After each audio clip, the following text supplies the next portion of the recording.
Ajá, ahora sí. Bueno, el tema que yo quería compartir con ustedes, un poco como de cierre, son los métodos histórico-críticos. Al momento de acceder a los estudios bíblicos, prácticamente el boom que hubo con respecto a los métodos era que eran indispensables para poder conocer a cabalidad el contenido de un determinado texto. En cierto modo tienen razón, porque estamos hablando de una serie de textos que están muy alejados en el tiempo de nosotros, sobre todo para entenderlos con el contexto de nuestra época. Y aparte de eso, están escritos en idiomas que para nosotros no son habituales. Entonces, cómo poder entender y cómo darles la importancia que tienen. Ahora, es un método histórico porque se aplica a textos antiguos, no solamente a la Biblia, sino también vamos a encontrar que se aplica a textos escritos desde la antigüedad, que incluso desde el punto de vista del español, tienen una serie de palabras que ya no existen, que se han ido adaptando de acuerdo a los contextos históricos, ¿verdad? Pero trata al mismo tiempo de ser crítico, ¿verdad? Porque necesita de criterios científicos tan objetivos como si tuviéramos en un trabajo de ciencias naturales, por decir así. Pero también es un método analítico, porque estudia el texto bíblico del mismo modo, ¿verdad? Que nosotros estamos viendo desde su origen, cuáles fueron los procesos de producción, tratar de llegar a ese nexo que hubo entre la tradición oral y la tradición escrita para tener entonces el texto que tenemos en nuestras Biblias y en nuestras manos, estando conscientes de que con eso estamos tratando de captar el contenido de la revelación divina que está contenido en el texto bíblico, ¿verdad? Ahora, si tuviéramos que hacer una clasificación de esos métodos, ¿verdad? Tendríamos que decir que debemos aplicar la crítica textual, la crítica literaria, la historia de las formas. Recordemos que la historia de las formas no es otra cosa que los géneros literarios, la historia de la redacción, la crítica de la redacción y, por supuesto, el acceso al Jesucristo. Ahora, esto, de alguna manera, esta evolución es importante porque vamos a tratar de ver cada uno de los pasos de cada uno de ellos. ¿En qué consiste la crítica textual? Trata de llegar al texto lo más cercano que se pueda al texto original. Recordemos lo que hemos expresado en más de una oportunidad, de que antes de ser redactado en forma definitiva, el texto pasa por una tradición oral, después por una tradición escrita, pero no necesariamente la definitiva, se relee, se reescribe hasta que un autor este, lo toma en forma definitiva y lo expresa definitivamente por escrito. Tendríamos que decir que creo que ya lo comentamos una vez, que los textos más antiguos de la Sagrada Escritura son del siglo primero. Y eso habla de una fidelidad en la lectura de los textos bíblicos, porque hay obras de la antigüedad a las que dicta el manuscrito más antiguo, 1800, 1500 años, de la hora en que vieron la luz hasta el momento en que se encontró el manuscrito más antiguo. Entonces, esto vale también para darle bastante peso a lo que está presente en nuestras Biblias. Ahora, cuando nosotros vemos variedad, es porque hay demasiados testimonios acerca de estos textos. Hay manuscritos, hay pergaminos, hay papiros, hay códices.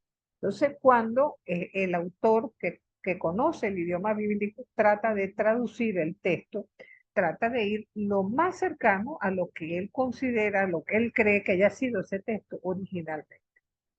Entonces, ¿qué es lo que hace?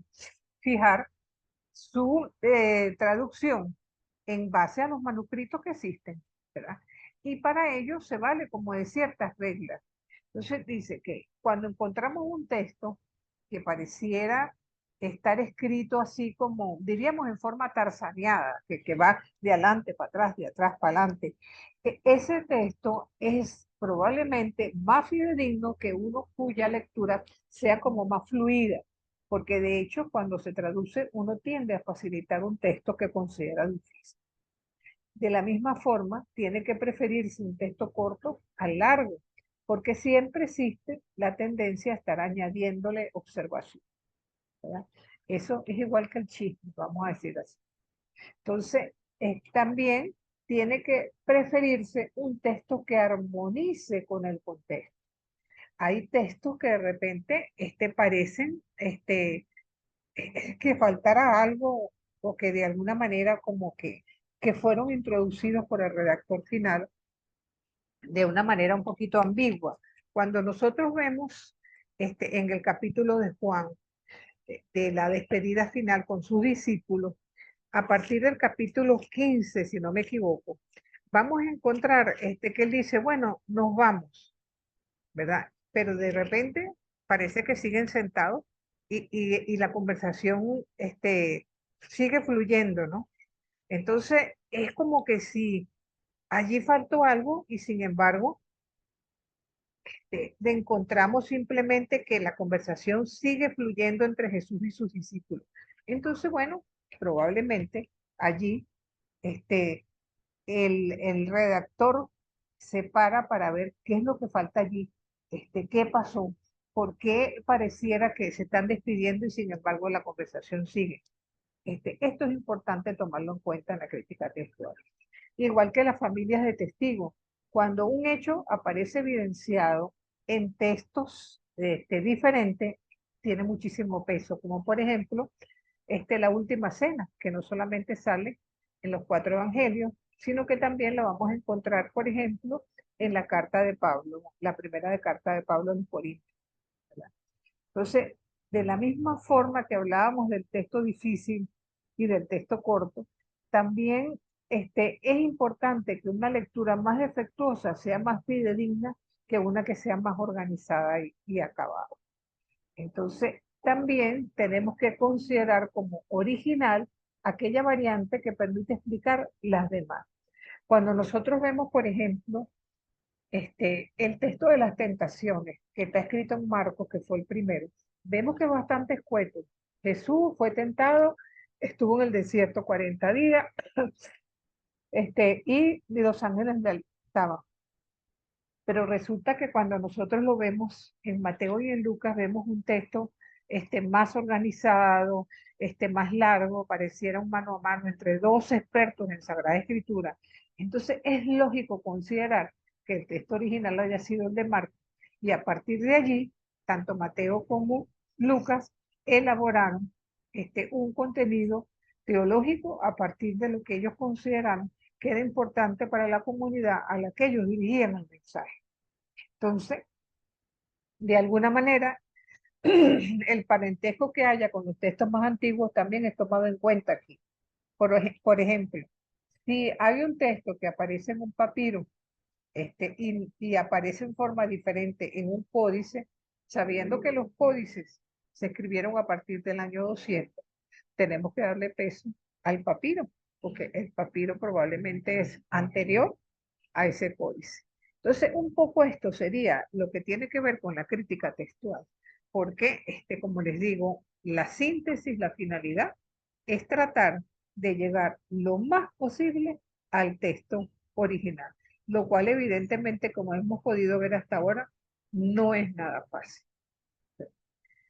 Después tenemos lo que se llama la crítica literaria, que cuando nosotros estudiamos un texto, debemos ocuparnos de esto. Hay textos que coincidan con el relato o hay divergencias entre ellos. Cuando nosotros vemos en el Evangelio de Marcos, en el capítulo 1, ¿no? la curación del hombre de la mano paralizada, vemos que en el Evangelio de Lucas es el único que dice que se trata de la mano derecha. Entonces, eso nos hace pensar, ¿verdad? Que de alguna manera, aun cuando en la tradición de la que cada uno de ellos parte, Lucas le da un peso a determinar que es la mano del trabajo, porque la mayor parte de las personas somos diestras, ¿verdad? También la crítica literaria trata de buscar y comparar paralelos cuando en el Evangelio de Mateo se nos dice, misericordia quiero, no sacrificio, está de alguna manera aludiendo a un texto que vamos a encontrar en el texto del profeta Oseas. Entonces, y también es importante la crítica literaria para descubrir las variantes, las mejoras, las reducciones, los cambios de sentido e incluso las similitudes. Cuando nosotros observamos en Génesis 12 que Abraham va a Egipto con su esposa Sara y que el faraón de alguna manera se prenda de ella, vamos viendo una situación que se repite en el capítulo 20. En este caso, tratándose de una tradición diferente, la eloísta, cambian el nombre del faraón, pero estamos hablando del mismo hecho. En este caso, a través de un sueño, el faraón recibe el mensaje de que no se meta con esa mujer porque es una mujer casada. Pero qué casualidad. Cuando llegamos al capítulo 25, encontramos que a Isaac y a Rebeca les ocurre exactamente lo mismo. Entonces uno se pregunta, ¿son distintas tradiciones orales que convergen y que el autor final no quiso desechar ninguna porque no tenía claridad en cuanto a la procedencia? Entonces, ¿qué es lo que hace? De alguna manera pone ambas versiones, ¿verdad? Y trata de darles sentido para que de alguna manera el texto tenga una coherencia de contenido. Por eso vamos a encontrar duplicados, a veces hasta diferencias que parecen no ponerse de acuerdo, como por ejemplo cuando hablamos de las bienaventuranzas en Mateo, que nos dice que esto ocurre en una montaña, mientras que Lucas las presenta en un llano. Entonces, tendríamos que pensar que eso obedece un poco a la intencionalidad del autor, que de alguna manera se aboca al auditorio al que escribe su mensaje. Entonces, es importante esta crítica literaria cuando nosotros vamos a estudiar un texto. En las Biblias grandes, porque en las pequeñas no siempre se percibe con claridad, ustedes van a encontrar en la orillita las concordancias de dichos textos. Si se trata de una concordancia en el propio Nuevo Testamento o si por el contrario se trata de concordancias que vienen del Antiguo. Y eso permite, si se quiere, hacer como una lectura transversal muchas veces de los textos que nos permite ver hasta qué punto, gracias a la crítica literaria, un texto ha evolucionado en el tiempo y de repente el sentido que puede presentar un texto en el Nuevo Testamento, aun cuando está presente en el Antiguo, podría no necesariamente ser el mismo. Entonces, de todo esto se ocupa la crítica literaria, algo que es verdaderamente importante a la hora de estudiar el texto. Punto a la crítica literaria, es importante destacar de qué género literario estamos hablando, porque debemos recordar, ¿verdad?, que no podemos leer igual el bautismo de Jesús que las cartas de Pablo o los relatos míticos de Génesis 1 al 11 o simplemente los textos del Levítico, porque aunque sean palabra de Dios y son palabra de Dios, son también literatura. Y la mejor manera de comprender los textos es ubicarlos en el género literario en que fue escrito.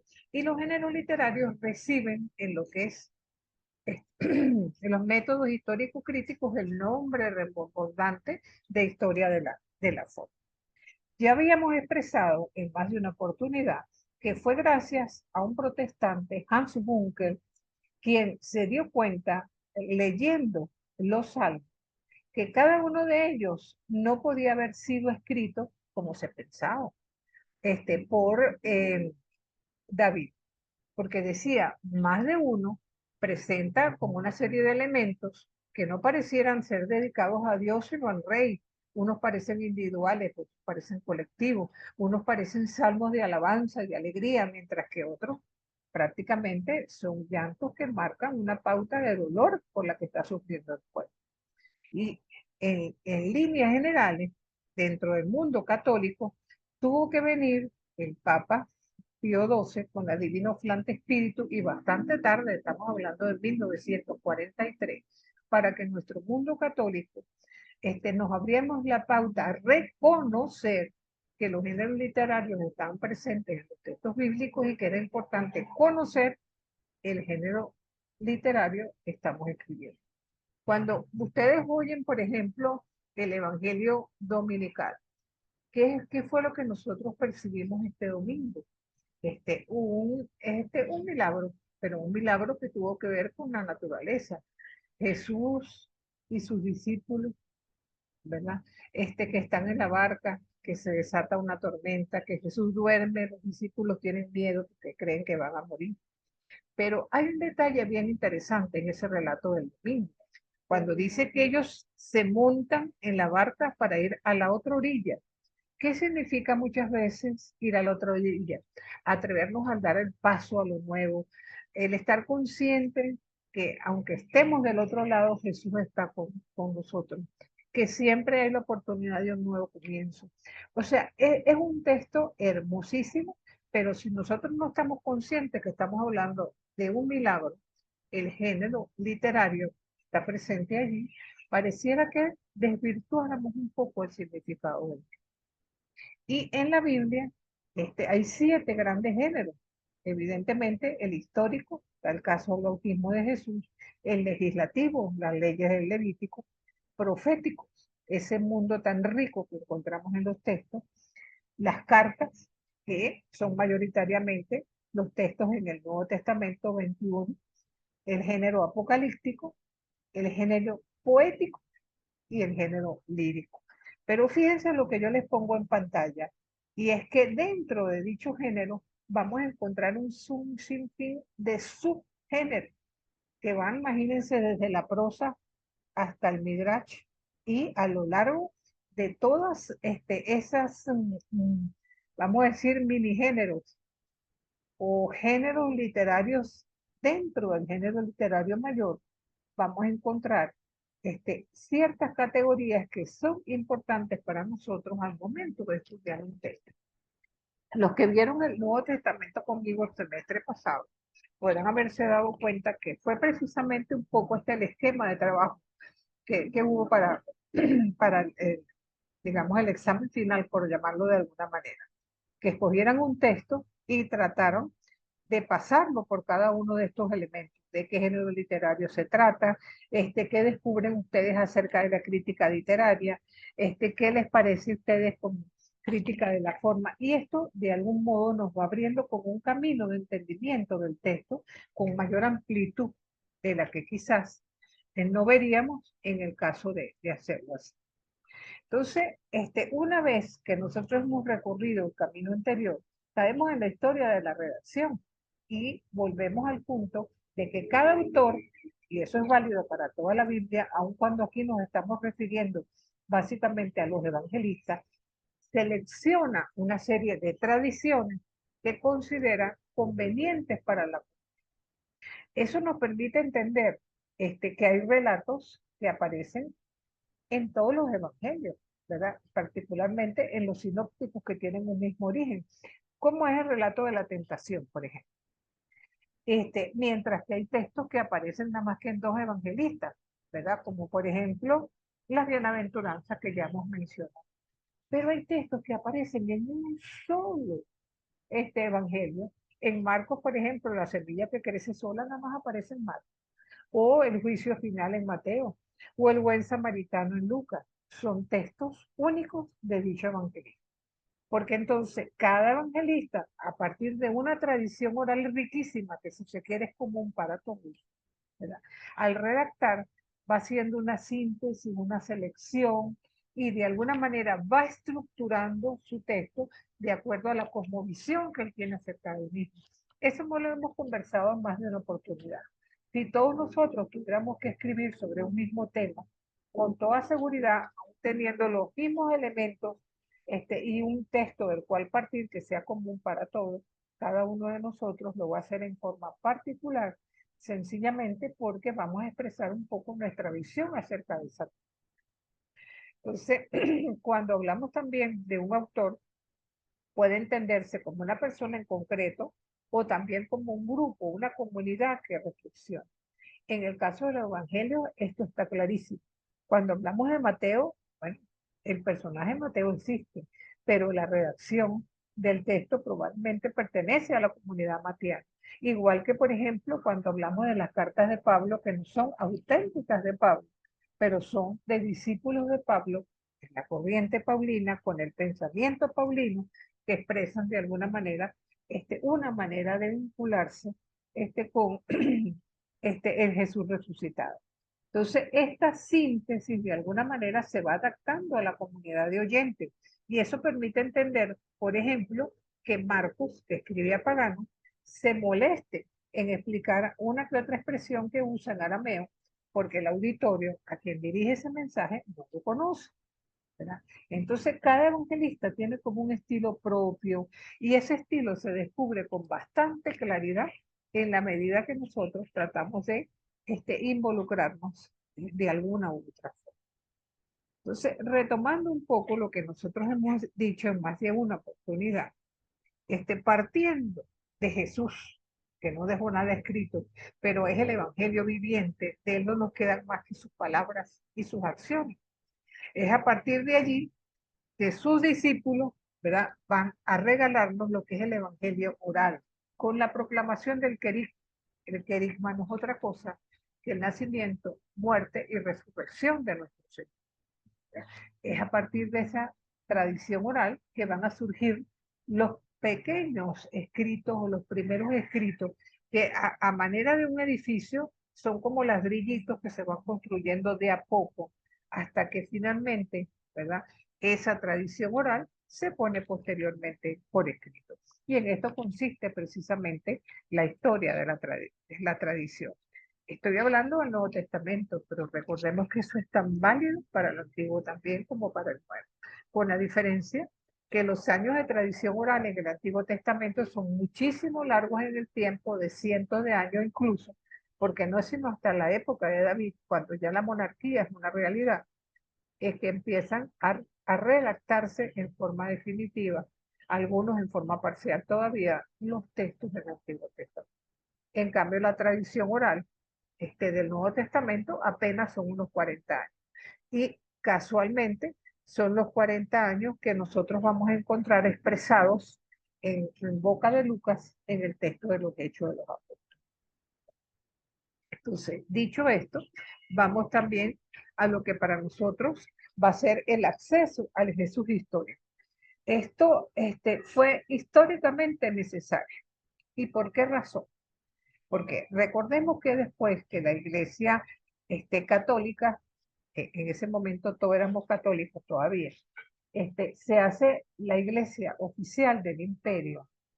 Entonces, yo no sé si que quedaron desdibujados un poco los evangelios, porque Jesús se llegó a los altares y fueron a partir de allí que se van gestando los dogmas cristológicos. Jesús verdadero Dios, verdadero hombre, Jesús parte de la Trinidad, los dogmas marianos. Y de alguna manera, esos 4 dogmas que se dieron fundamentalmente durante los primeros siglos, si se quiere, empezaron a ocupar el puesto de los 4 evangelios, hasta el punto que hubo momentos históricos en que se dudó de la existencia histórica de Jesús de Nazaret.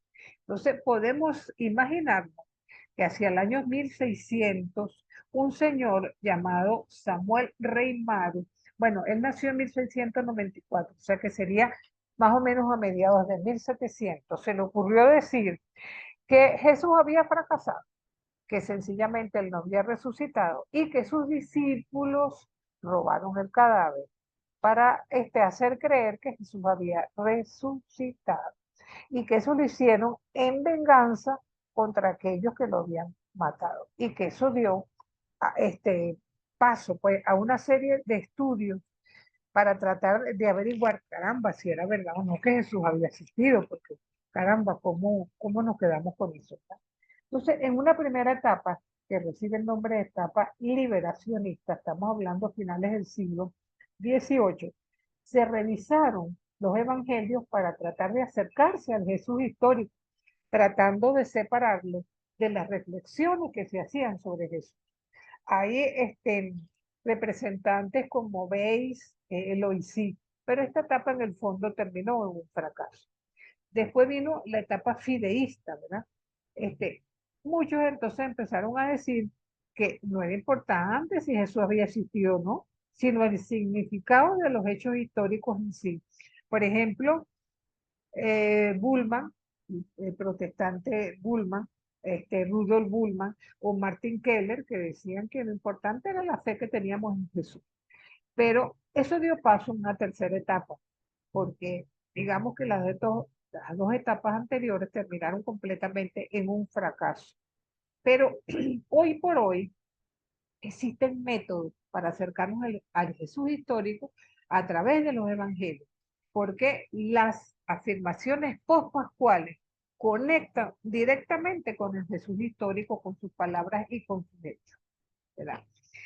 Cuando, sobre todo en el Evangelio de Juan es bastante evidente, cuando se da cualquier circunstancia, por ejemplo, como los mercaderes del templo o la alusión a los 3 días, entonces en Juan leemos algo así, los discípulos se acordaron, o sea que de alguna manera están abocando algo en el cual ellos también fueron protagonistas, ¿verdad? Y que de alguna manera lo vivieron en forma personal. Entonces, se trató, como quien dice, de tratar de recuperar, caramba, si nosotros hemos afirmado siempre que el Jesús de los Evangelios fue histórico y que nació en Belén y que muere en Jerusalén, caramba, tiene que ser verdad, porque si no, entonces, ¿en qué estamos creyendo? Porque si no creemos en eso, hasta la resurrección queda en entredicho, ¿verdad? Entonces empezó, tú sabes, a tratar de buscarse cómo podíamos llegar a esto, aparte de las palabras y hechos de Jesús en los evangelios que para nosotros están clarísimos. Pero entonces, ¿de qué manera resalta, por ejemplo, la historia de la redacción? Entonces, buscando las intencionalidades particulares.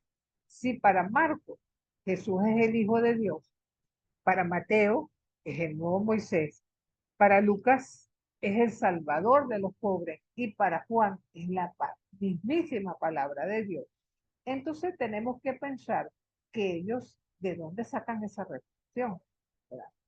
Entonces hay lo que se conoce como el principio de doble irreductibilidad, que se, que se considera como histórico aquello que no encaja con el pensamiento judío de su tiempo, ni con el pensamiento posterior de las comunidades cristianas. Por ejemplo, el Abba de Jesús es histórico.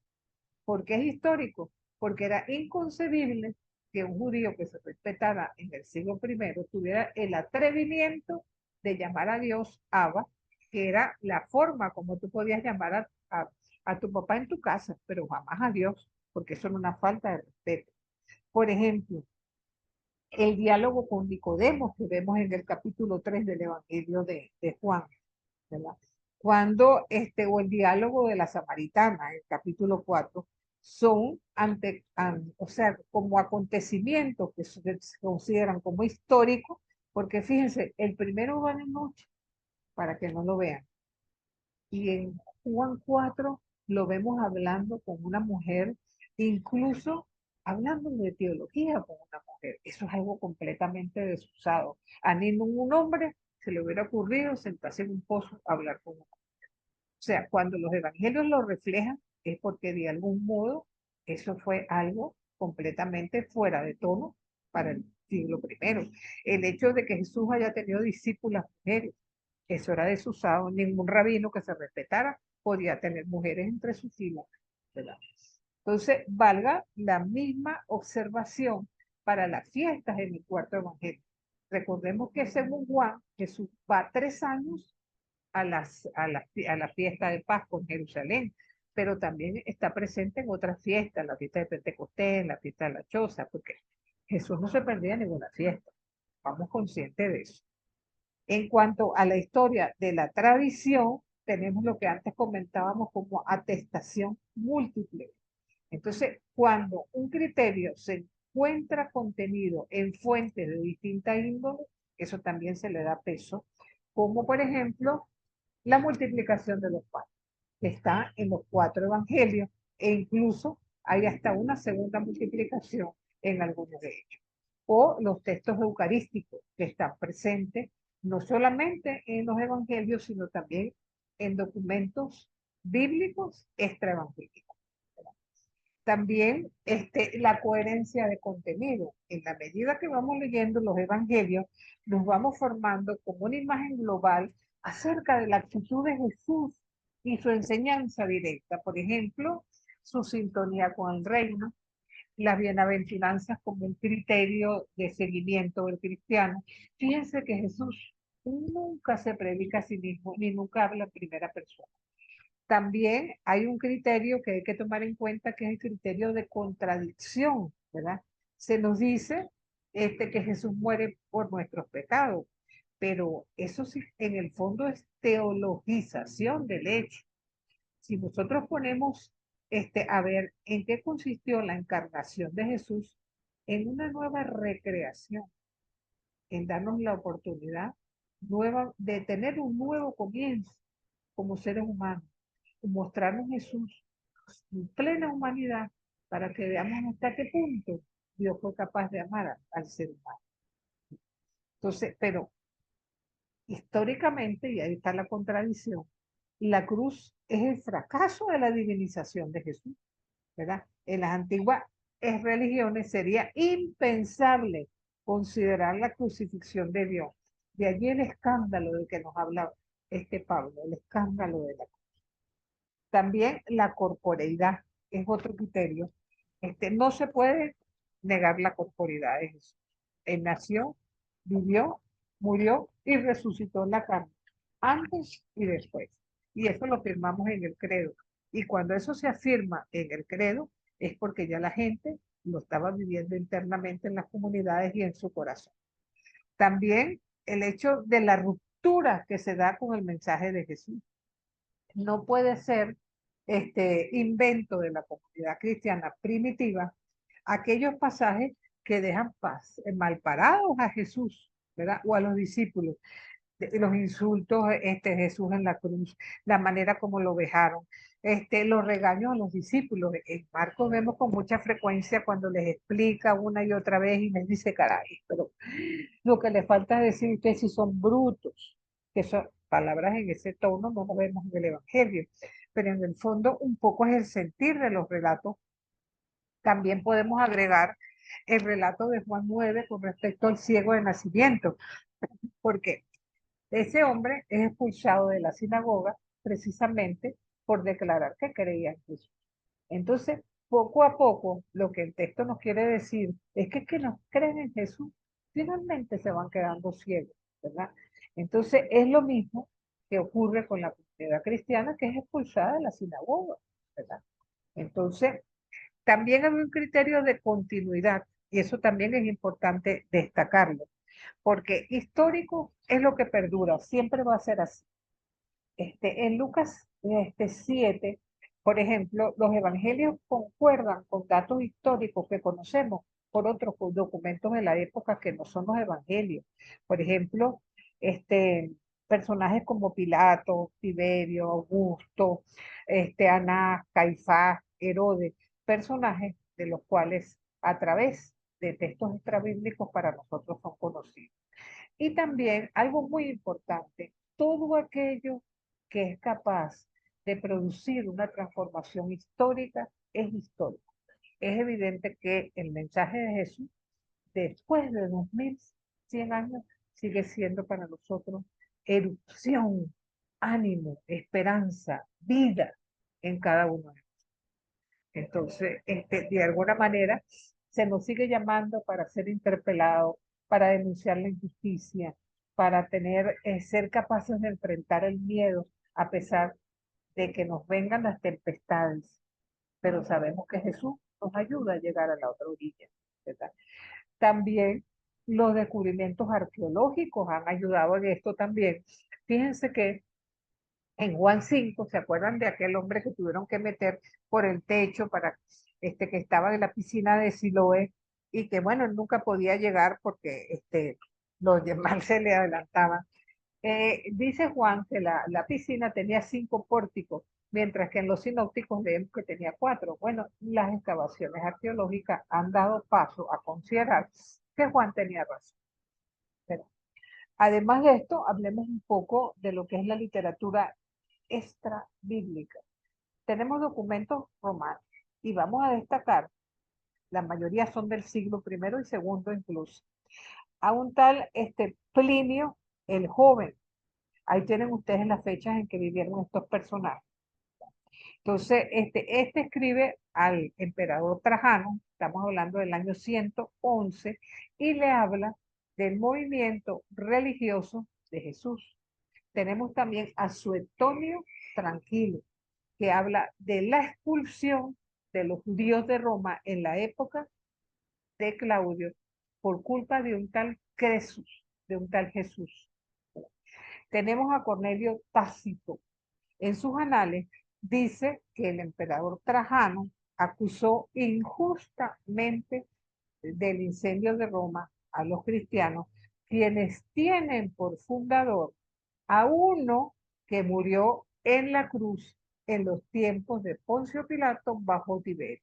Entonces, allí ya no se nos están dando datos concretos. Teníamos más tardíamente otro personaje llamado Luciano de Samosata, quien afirmó que Jesús fue el primer legislador de los cristianos y que los convenció de que todos eran hermanos. Entonces, fíjense cómo, además, vamos también a tener algunos documentos judíos, como Flavio Josefo, ya hemos conversado acerca de él. Él dijo que Jesús fue un hombre sabio, de buena conducta, que fue condenado a muerte en la época de Pilato, que tuvo discípulos tanto judíos como paganos, que siguieron siéndolo a pesar de su muerte. También habla de la muerte de Santiago, el pariente de Jesús, en forma martirial. Pero amén de eso, también tenemos el Talmud de Babilonia, que es importante no tanto por lo que dice, sino por lo que deja de decir. Y aquí se los leo. Jesús de Nazaret vivió en Israel y practicó la hechicería, o sea, hizo milagros. Se burló de la ley, o sea, criticó el legalismo. Comentó la escritura, era rabino. Fue crucificado durante la Pascua y sedujo a muchos, o sea que tuvo discípulos. Y completa, parece que era hijo de padre desconocido. O sea, con esto están diciendo que era ilegítimo, ¿verdad? Entonces, además de esto, tenemos evidentemente los evangelios apócrifos, ¿verdad? Donde hay una serie de dichos acerca de Jesús, el evangelio de Tomás, el evangelio de Pedro, el protoevangelio de Santiago, una serie de elementos que incluso han sido considerados por la piedad popular. Ahora, ¿qué les quiero decir a ustedes con todos estos elementos? Que miren, en su sano juicio, hoy por hoy, nadie puede negar la existencia histórica de Jesús de Nazaret. Para unos no habrá sido el Mesías, para otros sencillamente fue un hombre bueno, para otros sencillamente no tiene la connotación y la importancia que tiene para nosotros cristianos.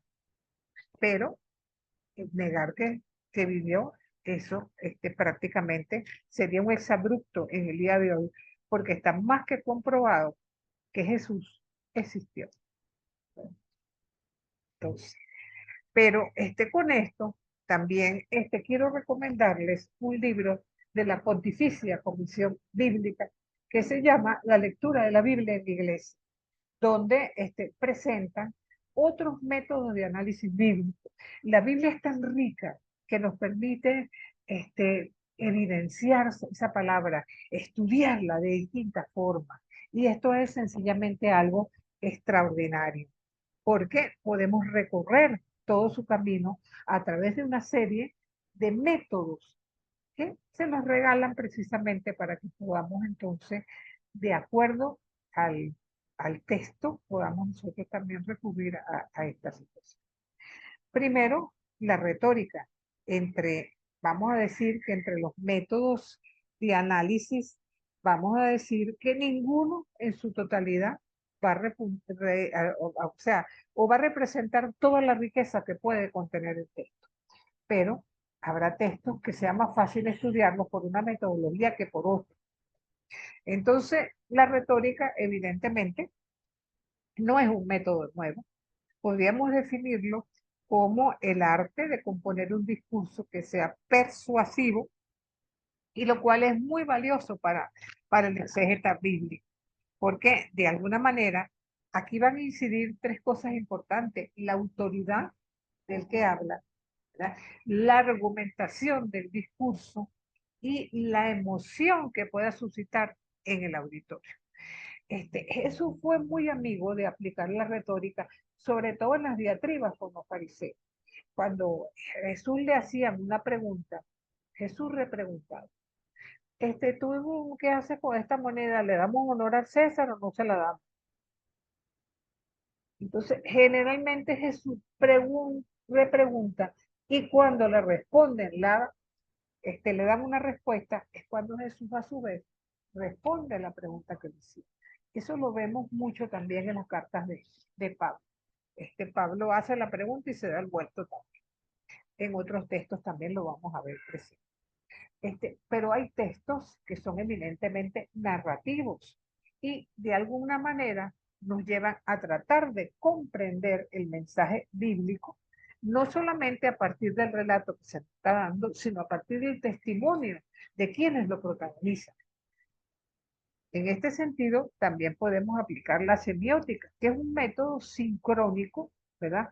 Que trata de captar el estudio del texto bíblico, cómo se nos presenta. Aquí no interesa si cómo fue el proceso de tradición oral, de cómo llevamos a la redacción definitiva, sino sencillamente tal como lo tenemos, ¿verdad? Ese método también se llama estructuralismo, ¿verdad? Porque va como asumiendo que en cada texto se van dando como tejidos de relación en que puede haber una serie de elementos como la homologación, como la oposición, ¿verdad? Y las diversas transformaciones para pasar de un estadio inicial a un estadio final. ¿Se acuerdan cuando vimos el libro de Tobías? El libro de Tobías lo estudiamos un poco por esta metodología.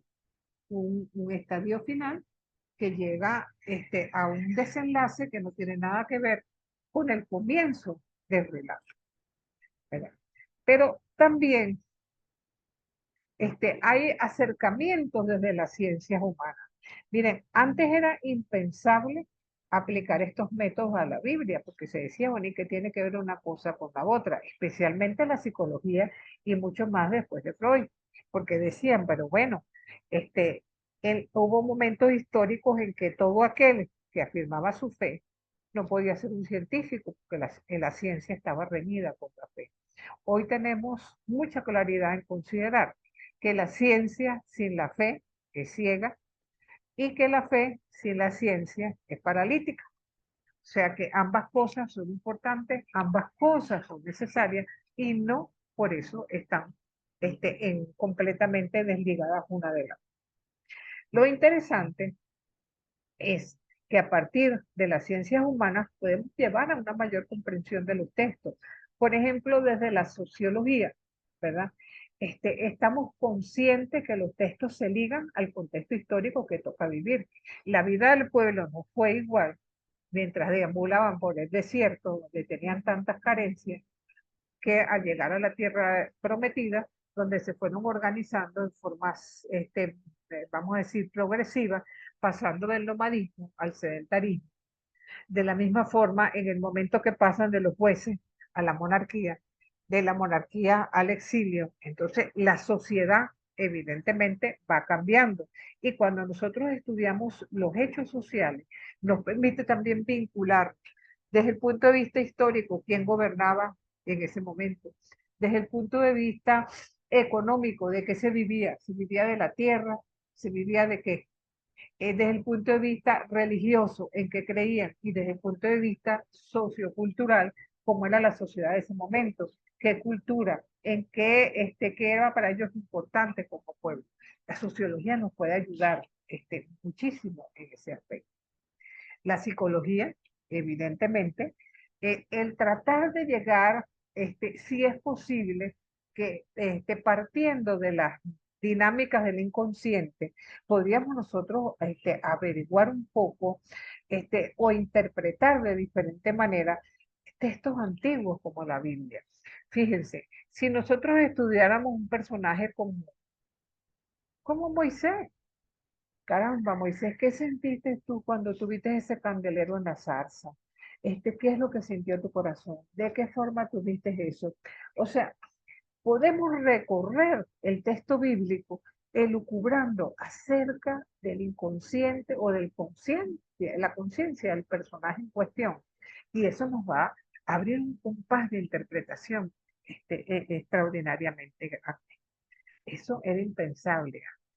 También la antropología puede ser de gran ayuda, porque si nosotros nos vamos a ocupar del lenguaje, entonces vemos, caramba, este pueblo hablaba un hebreo antiguo, que después se transforma en un hebreo clásico, posteriormente se va dejando de lado en aras del arameo. Posteriormente, con el Imperio Romano, es el latín, el idioma que empieza a suscitarse como general para el Imperio Romano. Entonces, las fiestas dentro del mundo judío, las vestiduras, las danzas, ¿verdad? Todo lo que tiene que ver con todo aquello que desde el punto de vista de lo humano este pueblo cree. Fíjense ustedes, es curioso que cuando nosotros leemos el Popol Vuh o cuando leemos cualquier relato cosmológico de los indígenas nuestros, en todos hay un relato de diluvio. Entonces, ¿cómo es posible que en contextos tan distantes como América y el Medio Oriente pudieran haber como un lenguaje común en cuanto a un episodio traumático como ese? Entonces, ¿qué es lo que queda a considerar?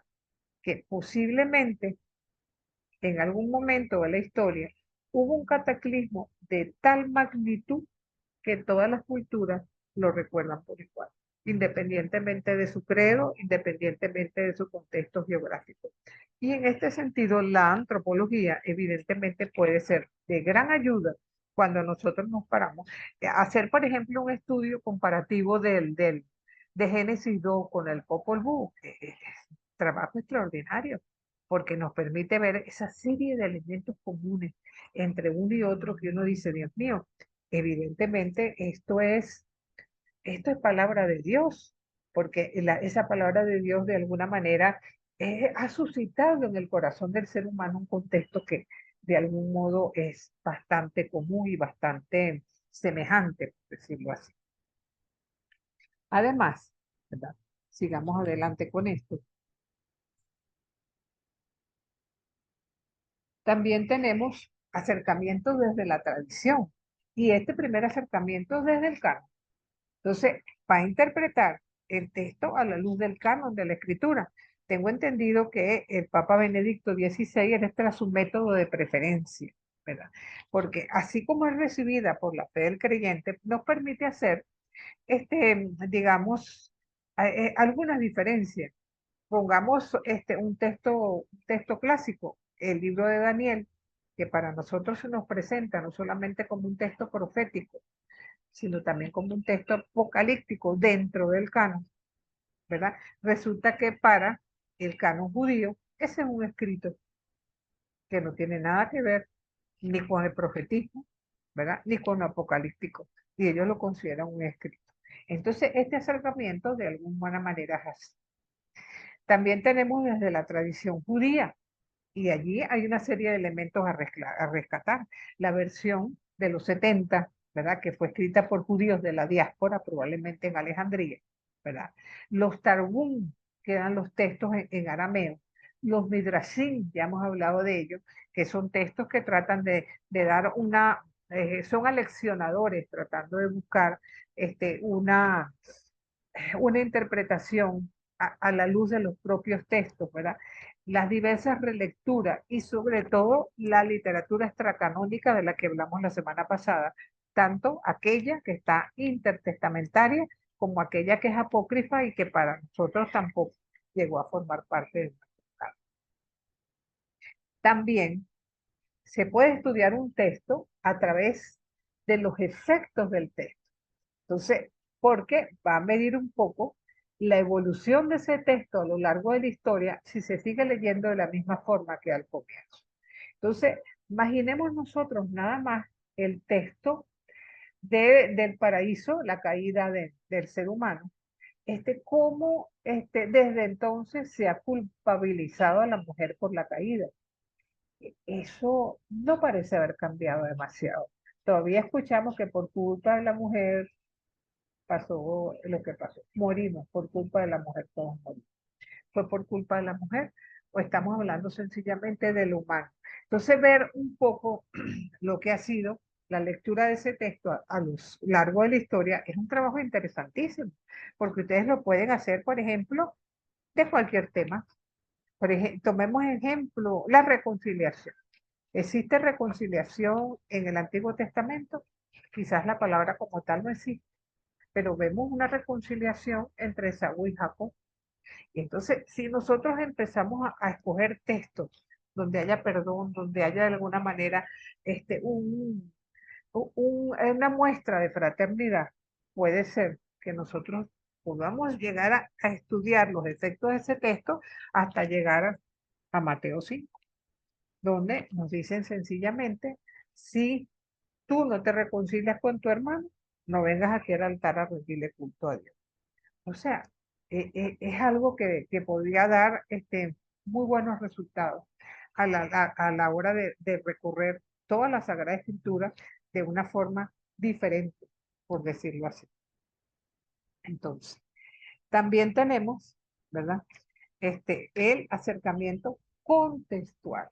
Cuando nosotros hablamos de acercamiento contextual, lo estamos hablando desde hermenéuticas específicas. Una de ellas, por supuesto, es la liberacionista. Entonces, que tiene su génesis en la llamada teología de la liberación de los años 70, ¿verdad? Y que trata de practicar una lectura que está orientada a las necesidades del pueblo que busca en la Biblia el alimento de vida. En cierto modo, podemos decir que ha sido positiva en el sentido que ayuda a descubrir el sentido profundo de la presencia de Dios en la vida del pueblo. Pero quizás hay un aspecto muy negativo y es que pone el acento en una escatología terrestre, quizás en detrimento de la dimensión escatológica y trascendente de la escritura. O sea, nosotros creemos en que hay una vida después de esto. Y este es, digamos, para mí o sea, no se trata todo de resolverlo aquí, sino el estar consciente de que caminamos hacia la Jerusalén celestial, hacia la tierra prometida del cielo, en la otra tierra que es la permanente, porque aquí estamos de paso, aquí estamos buscando la manera de cruzar la otra orilla, ¿verdad? Y por supuesto, el acercamiento feminista quizás ha sido lo más novedoso en los últimos 50 años, porque el tratar no solamente de descubrir el papel protagónico de las mujeres en la escritura, escrita bajo una perspectiva androcéntrica y patriarcal, que ubicaron en la mayor parte de las ocasiones la mujer en una situación de inferioridad con respecto al varón. Entonces, la exégesis feminista trata de hacer preguntas, de buscar reconstruir los textos desde otra perspectiva, sobre todo en aquellos que han invisibilizado la presencia femenina. Entonces, otro detalle también es el acercamiento fundamentalista, porque con mucha frecuencia se considera, ¿verdad?, que leer los textos en forma literal, evidentemente estamos ante un error básico. Por ejemplo, si ustedes tienen la oportunidad de leer ahorita 21:7 de Éxodo, ¿alguien tiene ese texto en las manos que lo pueda leer? Para que nos orientemos un poco hacia el peligro de la lectura fundamentalista.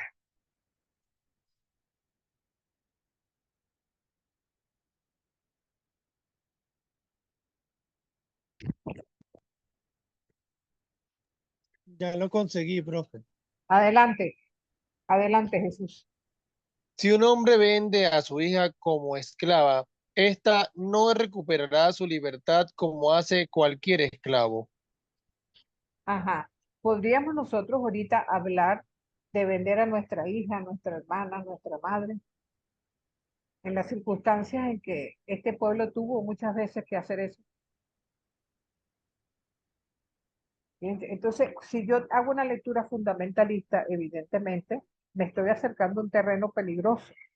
Por ejemplo, en Levítico 25, 44, dice que yo puedo tener esclavos, tanto mujeres como hombres, siempre que sean de las naciones vecinas. O sea que yo puedo tener, no puedo tener esclavos ni esclavas venezolanas, pero si son brasileños, si son colombianos, si son panameños, no importa. Entonces, a mí el peligro que me parece más grande es que hay gente que hace la lectura fundamentalista, pero de textos que le conviene. Porque no se los hace de todo. Entonces, en Levítico, si no me equivoco, 15, a partir del versículo 19, dice que un hombre no puede tener contacto con una mujer mientras esté en su periodo de impureza menstrual. ¿Ustedes se imaginan a un hombre preguntándole a una mujer hoy por hoy, mira, ¿tienes la menstruación o no la tienes? A ver si me puedo acercar a donde... O sea, pero eso es lo que dicen los textos, ¿ok? Entonces, la lectura fundamentalista es sumamente peligrosa. Ahí dice que una persona que trabaje en sábado debe morir lapidada.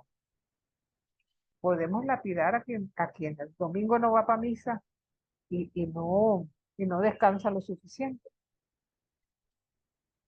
Lee Levítico 21:18, que no deja de ser interesante.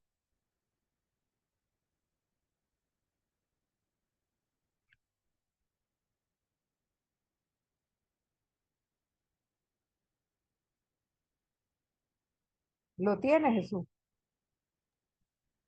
Ningún varón que tenga un defecto presentará las ofrendas, ya sea ciego o cojo, desfigurado o desproporcionado. Ajá. Si yo hago una lectura fundamentalista, les advierto que Nadie todo va a el de, misa.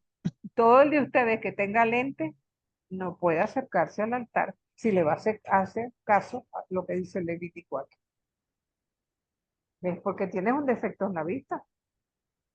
¿Ves? Entonces, todo esto de alguna manera nos va como mostrando un camino en que el texto es la palabra de Dios, pero tiene que leerse, ¿verdad? Porque Dios quiere vida para nosotros en abundancia.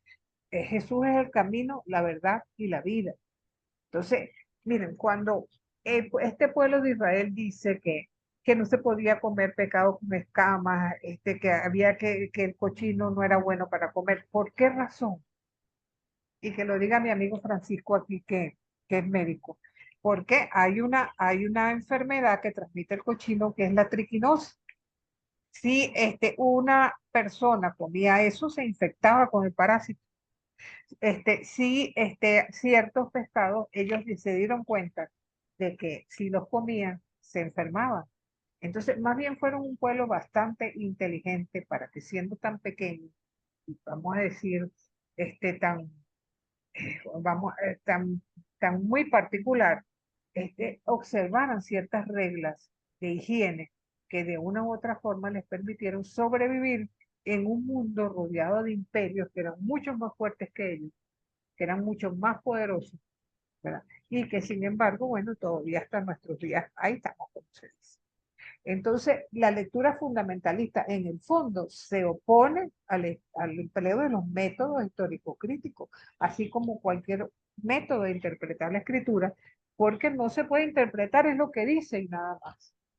¿Entiende? Fíjense que esto es tan peligroso que inclusive en nuestro medio, yo no sé si ustedes recuerdan ese texto que dicen, si tú a ti un ojo te estorba para cumplir la palabra de Dios, si te estorba una mano, te estorba, es mejor que entres mocho, mudo, sordo al reino de los cielos, ¿verdad? Que te vayas ahí para la ajena. Ajá, bueno, ustedes saben lo que hizo el amigo Orígenes.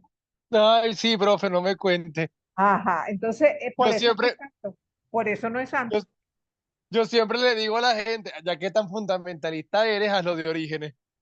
Exactamente, Hágalo de exactamente. Orígenes, pues. Y a veces le digo que tengo un par de piedras. Hágalo de Orígenes.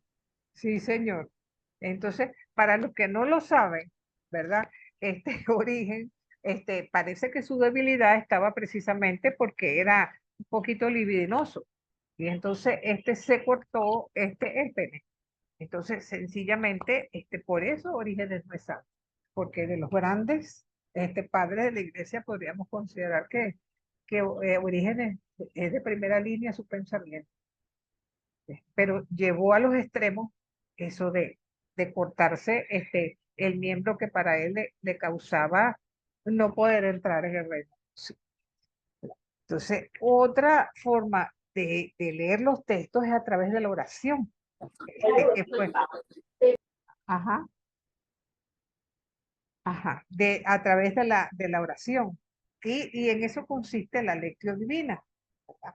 Entonces, tratar de leer la Biblia con fidelidad, pero haciendo una lectura en 4 pasos, ¿verdad? Lectura, meditación, oración y contemplación, que en el fondo no son más que 4 actitudes permanentes que tenemos que tener ante la palabra de Dios y que consisten, que pueden articular nuestra lectura de la Biblia a la vez que nos permite orar con ella.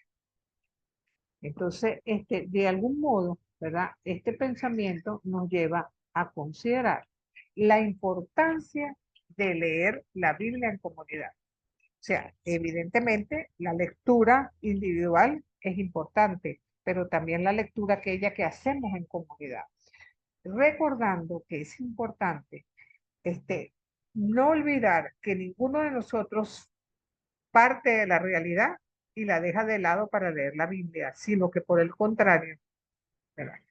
De alguna manera trata de que esa realidad sea iluminada por la palabra de Dios para precisamente en consecuencia vivirla en comunidad. Y esto nos lleva a una realidad. Hay 3 realidades que tienen que estar unidas en la palabra de Dios: la espiritualidad, la pastoral y el compromiso. ¿Por qué? Porque la Biblia sin espiritualidad no es más que un libro. O sea, yo lo leo como si estuviera leyendo la Ilíada o la Odisea. La Biblia sin pastoral es teoría, porque si yo me lleno de la palabra de Dios es para comunicarlo a otro, aunque sea en mi casa, si no tengo una actuación directa en una comunidad parroquial. Y eso evidentemente implica un compromiso. Mi compromiso es tratar de vivir acorde como es la voluntad de Dios en mi vida. Si no es letra muerta, lo leo pero no lo vivo. Como todos aquellos que tienen en su casa la Biblia abierta en el Salmo 91, pero lo que está escogiendo polvo, porque ni siquiera lo queda. Entonces, esto evidentemente nos llega también a considerar algo que es importante, que la realidad nuestra es el lugar de la pastoral y la espiritualidad, estando consciente que hay cosas que no pasan ni van a pasar de moda. Nosotros creemos que la proclamación del querigma sigue siendo válida en nuestros días. Jesús nació, Jesús vivió, Jesús murió y resucitó y nos marcó la pauta para seguir el camino que él hizo. Eso para nosotros lo creemos en fidelidad, así como sus discípulos en su momento lo creyeron, nosotros también seguimos creyéndolo con fidelidad. Por eso, para nosotros, las normas morales, las obligaciones que nosotros tenemos con nosotros mismos, con la familia, con el cumplimiento de los mandamientos, implican la ortodoxia que nosotros llevamos a la contemplación, ¿verdad? Y eso para nosotros es la verdad que nosotros objetivamente creemos. Pero como vivimos en el siglo XXI, estamos abiertos al futuro como novedad. Hoy no interpretamos los textos de la misma forma. Y eso nos lleva a una praxis y a una acción que le da sentido a nuestra vida de cada uno de nosotros como sujetos. Entonces, dicho esto, es interesante destacar, ¿verdad? Que si nosotros queremos leer los textos bíblicos, podemos hacer una propuesta de nuevos caminos, si ustedes tienen que trabajar la palabra. A veces quizás sea necesario algunos textos leerlos como el gotero, ¿no? Versículo por versículo, y rumiar ese versículo antes de pasar al siguiente. Pero también podemos hacer una lectura de los personajes. Si nosotros estudiamos al samaritano, podemos, ¿qué es lo que representa el hombre herido? ¿Qué representa el hombre que lo ayuda? ¿Qué representa el sacerdote y el levita que le dieron la espalda y siguieron de largo? O sea, ¿a cuál de esos personajes nos parecemos nosotros? ¿De qué manera nos sentimos interpelados? Y es una forma extraordinaria de poder leer los textos. Yo a veces pienso que soy como Pedro, otras veces como que soy como Judas, otras veces soy como María Magdalena, fiel a Jesús. ¿Ves? Pero entonces, todo eso de alguna manera nos permite estudiar un texto a partir de otros caminos. También pudiéramos nosotros, a través de un texto, hacer una entrevista, las negaciones de Pedro, por ejemplo. Decirle, bueno, Pedro, pero ¿cómo es posible que habiendo tú dicho a Jesús de que yo creo que tú eres el Mesías, el Hijo de Dios, el que tenía que venir, lo niegas 3 veces? Cuando le dijiste que estarías dispuesto a morir por él. Entonces, eso nos permite recorrer el texto de las negaciones de Pedro, estar consciente que en el mismo momento en que Pedro le pregunta, ¿tú estabas con Jesús? No, yo no. ¿Tú eras de él? No, ni de broma. Y la tercera vez dijo que ni lo conocía. En cambio, ese es un texto que es excelente estudiarlo en paralelo, porque mientras él está diciendo no soy, Jesús está diciendo yo soy. Eres tú el Cristo el que yo soy.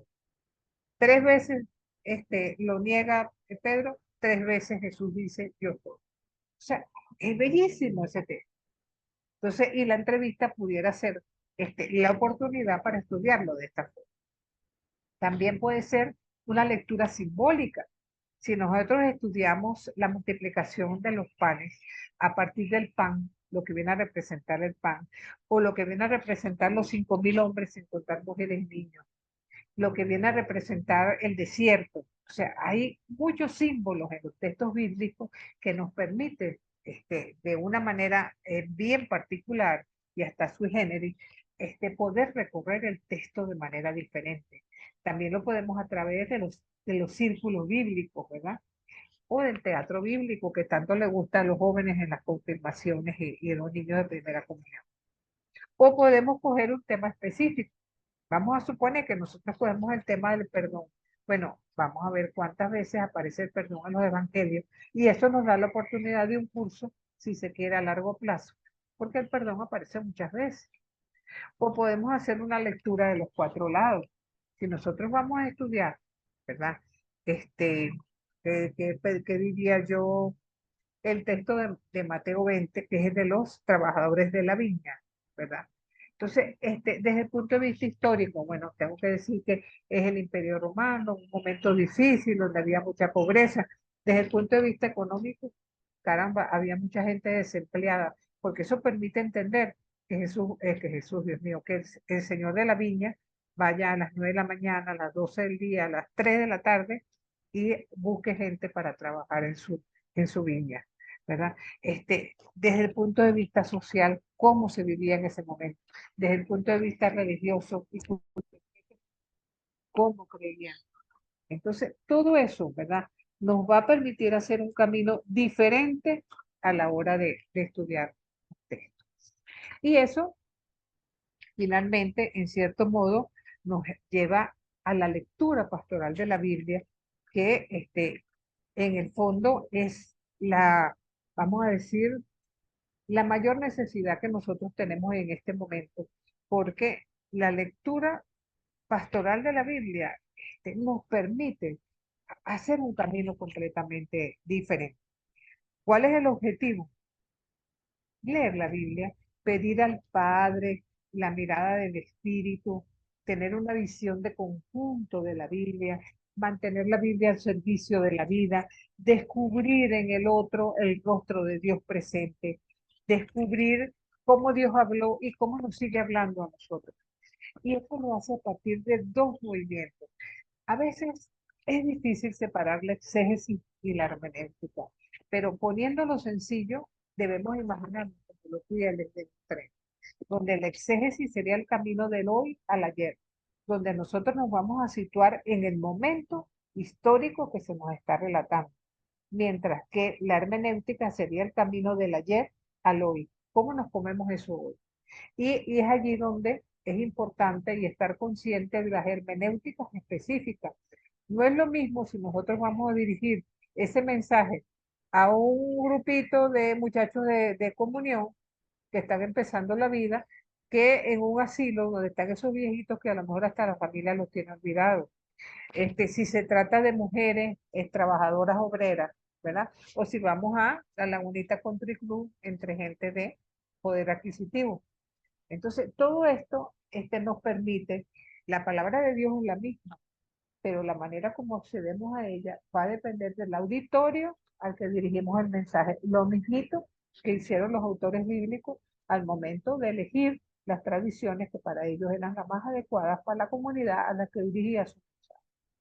Y esto nos permite partir de tres ángulos: la vida, nuestro contexto histórico en el hoy, la Venezuela de hoy, con todos sus gracias y conflictos, llegar a la Biblia para tratar de iluminar esa vida y por supuesto vertirla en la comunidad a la que pertenecemos, a la comunidad familiar, a la comunidad laboral, a la comunidad religiosa y sobre todo tomar en cuenta los cuatro contextos: el histórico, del cual ya hemos hablado, el espiritual, qué dice Dios o qué nos dice Dios a través de ese texto, el contexto literario y el contexto redaccional, que como bien sabemos forma parte de los métodos históricos críticos. Y eso nos lleva a los 5 mandamientos en la lectura bíblica: leer, escuchar, servir, ser fieles y trabajar por la Biblia. Ahora, sin olvidar que también existen peligros, ¿verdad? El primero de ellos y el más grave, ya lo hemos comentado, es el fundamentalismo.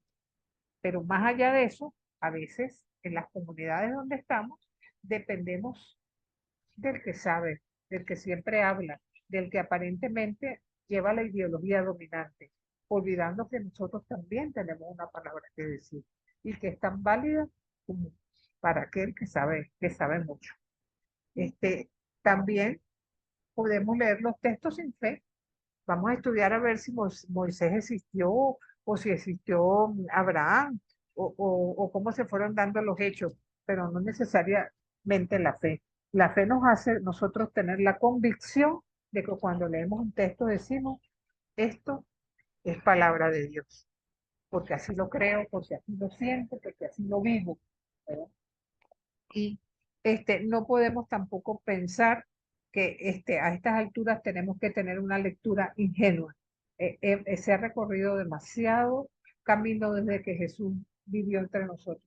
Hoy tenemos que tener una claridad en que debemos tener los pies en el piso, pero siempre mirando hacia el horizonte, que es el que nos lleva hacia el cielo. Entonces, básicamente, sería un poco vamos a decir, la conclusión de todo este Antiguo Testamento, del que evidentemente yo quise terminar con ustedes haciendo un recorrido, ¿no? de temas básicos que tienen que ver tanto con el Antiguo Testamento como con el Nuevo, ¿no? Pero de una u otra forma, nos llevan a la convicción, la importancia de seguir proclamando hoy en la Venezuela del siglo XXI que el Señor está vivo y que nosotros estamos dispuestos a seguirle con nuestros carismas, con nuestros defectos, con nuestra manera de seguir y hacer las cosas.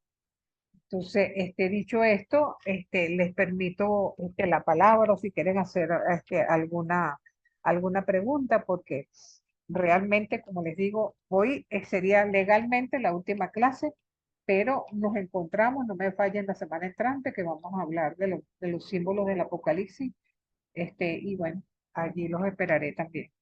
Pero ahorita, bueno, les cedo la palabra si tienen alguna palabra que decir, alguna pregunta, alguna inquietud.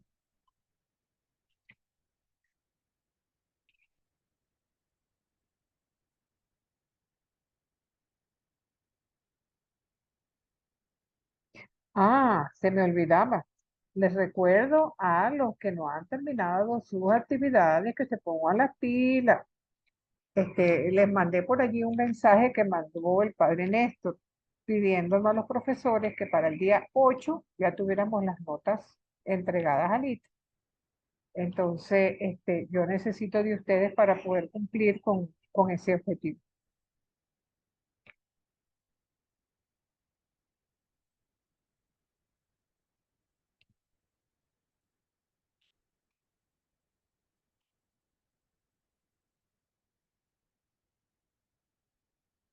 Bueno, cuando nadie dice nada es porque o todo está muy claro o nada quedó claro. Es que estamos esperando la semana que viene, profe. Ah, está bien. Pero bueno, hablando de los métodos histórico-críticos, está la palabra abierta, vamos a decir así. Sí.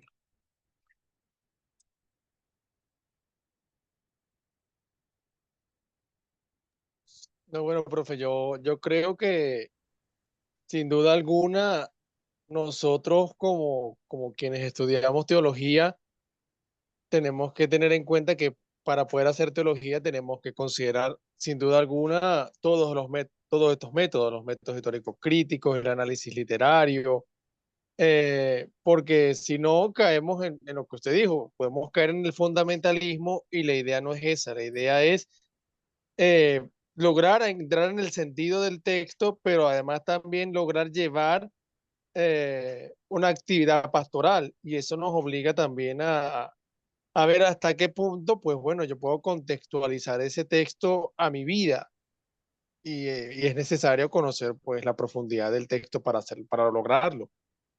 Y un teólogo que no trabaje de esta óptica y con estos recursos, sino solamente leyendo y diciendo lo que cree, creo que ya hoy por lo menos ya no se puede, ya es imposible hacerlo desde esa óptica. Sí, bueno, quizás el problema es que tradicionalmente, ¿verdad? Ahorita se habla mucho de la animación bíblica de la pastoral y que no es otra cosa que la Biblia tiene que ser la que atraviese transversalmente todas las pastorales de la iglesia.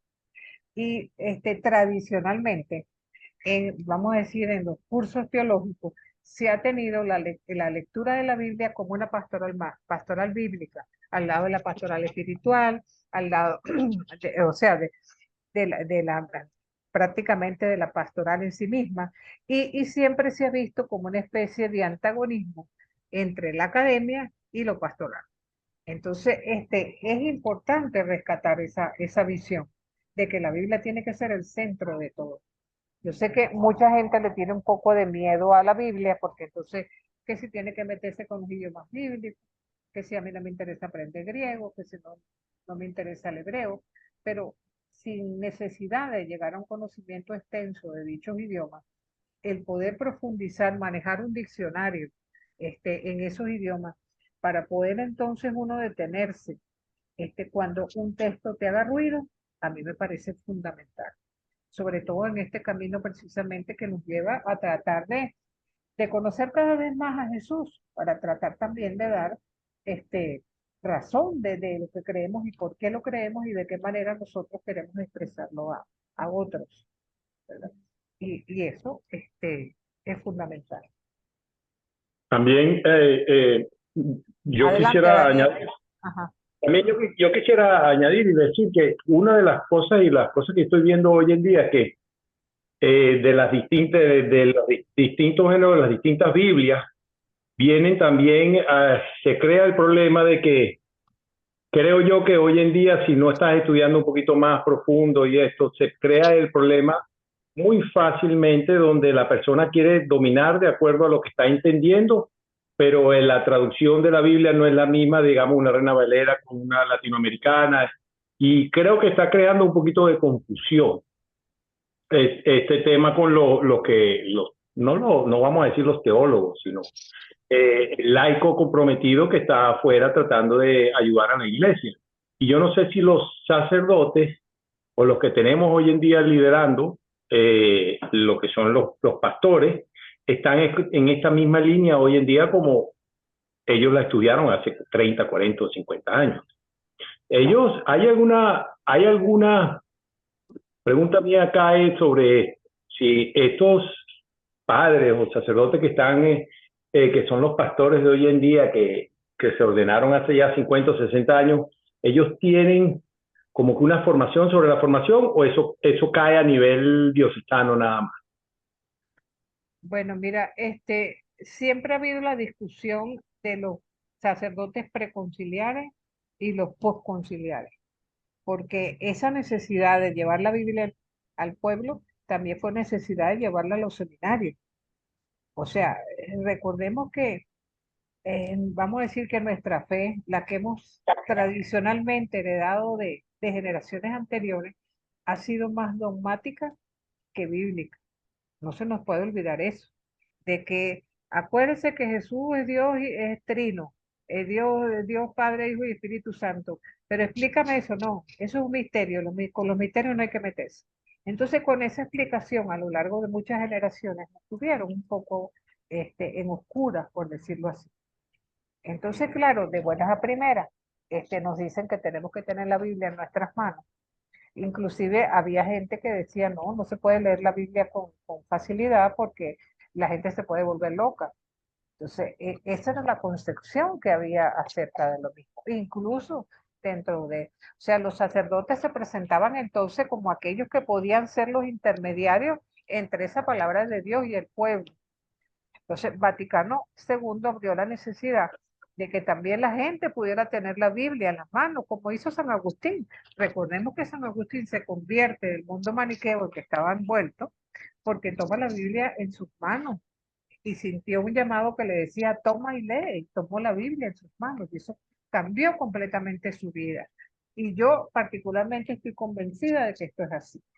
Fíjense que nosotros vemos con alegría cómo miles de niños hacen su primera comunión todos los años, pero con mucha tristeza que al domingo siguiente de la comunión ya no van a la iglesia. Entonces, ¿qué pasó en esa catequesis para que ellos no sintieran esa necesidad de seguir de amigos de Jesús? Para que eso sencillamente se convirtiera en una oportunidad de celebrar algo de lo cual ellos eran protagonistas, pero que no tenían ninguna connotación para su vida. Y yo creo que ese es el problema. Bueno, pensemos en nosotros, pues. Nosotros probablemente los que estamos aquí hemos sido bautizados, confirmados, hecha la primera comunión, algunos hasta casados por la iglesia, ¿verdad? Pero de buenas a primeras sentimos la necesidad de volver al origen, de tener la Biblia en nuestras manos, de estudiar, de saber un poco más de Dios. Y por eso estamos aquí. ¿Entiende? Ahora, ese es un proceso que nosotros podemos dar gracias a Dios que lo hemos vivido, pero no todo el mundo tiene esa gracia. Y incluso dentro del mundo sacerdotal, a veces, o sea, uno ve homilías, no quiero hablar mal, pero a veces uno ve homilías que son pobres de contenido.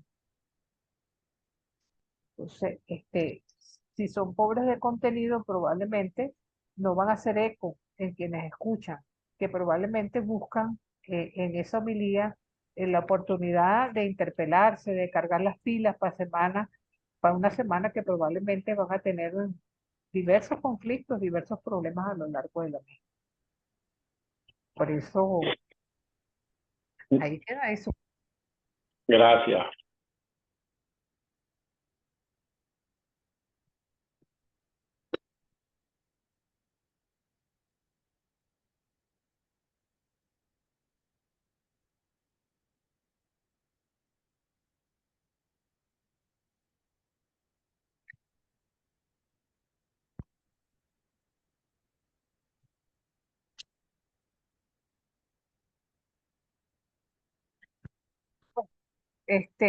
No importa, a la misma hora, por el mismo canal. Ya sabemos que ya con este día de hoy terminamos el curso y yo les insto a que se pongan las quienes faltan por terminar sus trabajos y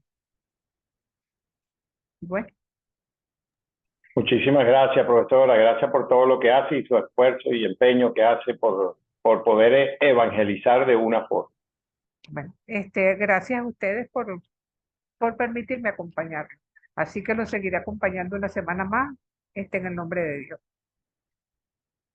Entonces, Amén. Amén. Amén y Amén. gracias. Saludos a todos. Gracias por todo, profe. Dios me los Nos vemos bendiga. la semana que viene entonces. Amén, que así sea. Dios me los bendiga. Amén. Seguro. Hasta luego. Amén.